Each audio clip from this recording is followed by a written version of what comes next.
Hey guys, today we're gonna be checking out some more Venetian plasters. Today we have Marmur Fine. So Marmur Fine is a lime-based plaster. I feel like I'm on repeat here. It has marble in it, but that's kind of the characteristics of traditional Venetian plasters. Can be lime-based and have marble in it at different rates. So a lot of these plasters, like the elements are gonna be the same, which is as to be expected, but they're gonna have all these different use cases and also all these different looks. So this is again, lime-based plaster with marble in it.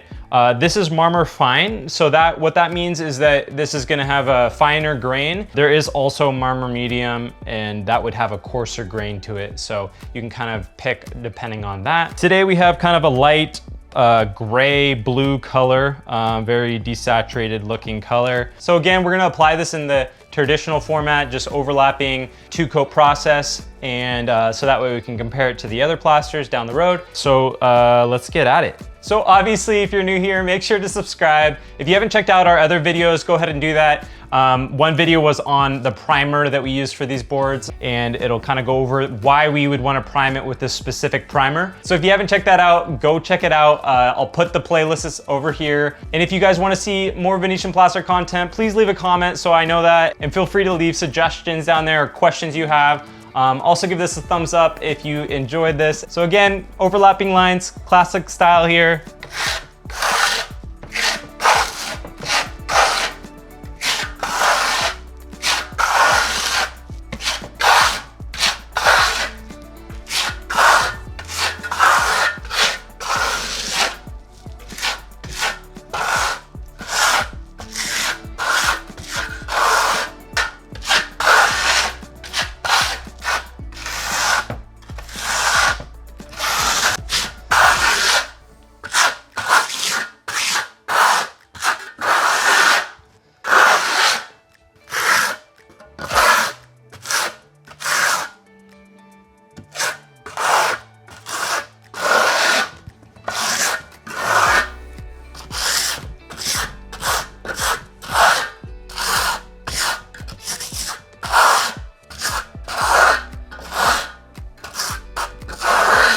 So there's our first coat. First few things that I'm noticing as I'm applying this, it's definitely a lot more like sandy, or has a lot more coarser of a texture, even the Marmur Fines. So if you're used to something a little bit more traditional, like the Gracellos with the super high gloss, or even like a Marmorino KS, which is kind of more of a medium matte finish, this is gonna feel a lot more sandy and like have a lot more aggregate feel to it as you're applying it. So first coat, that's kind of what I'm noticing.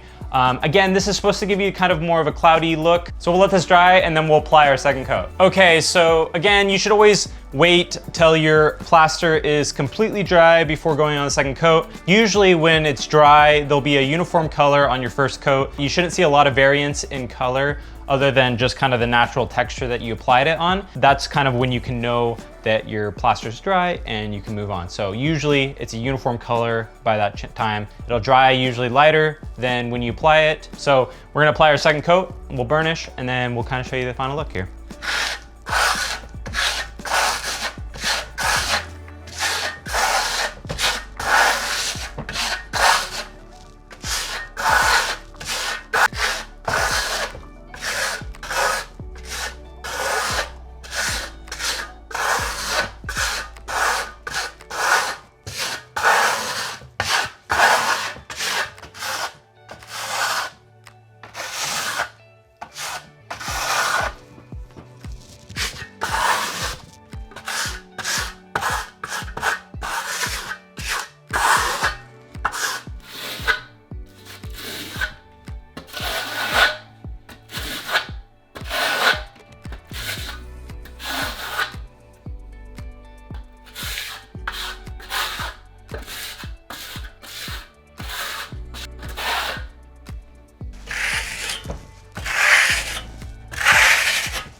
All right, so we're done burnishing that.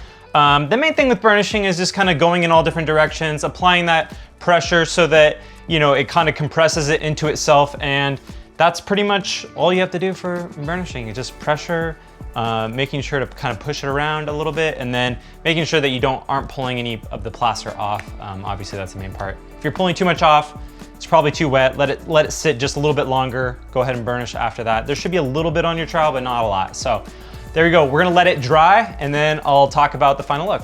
All right, you guys, so here's the final look at Marmur Fine.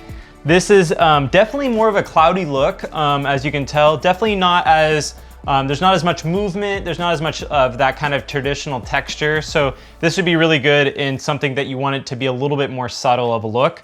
There is a little bit of sheen, but it's very low sheen because of that extra aggregate in there. It's a little coarser of a Venetian plaster, so you're not gonna get that kind of like super shine on the side, but you still get a little bit of it, which is really nice. So I feel like Marmur Fine definitely is probably better suited for different effects, such as like a scratch trowel or something like that, to give you a little bit more texture. But in this case, I wanted to apply it this way just so we can compare them between each other. Thicker plasters, or plasters with a little bit of extra aggregate in it, are definitely harder to apply than the thinner, more smooth ones. So just be aware of that when you're applying this.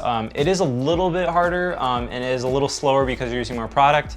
But otherwise, you can get a pretty nice smooth finish out of it. I wasn't really sure when I was applying it if I would actually be able to get a smooth finish, but you can get a pretty smooth, nice finish. It's definitely not as velvety or soft or smooth as some of the other ones we've shown you guys, but again, this one's probably better suited for a little bit more texture or a little bit more stylistic effect.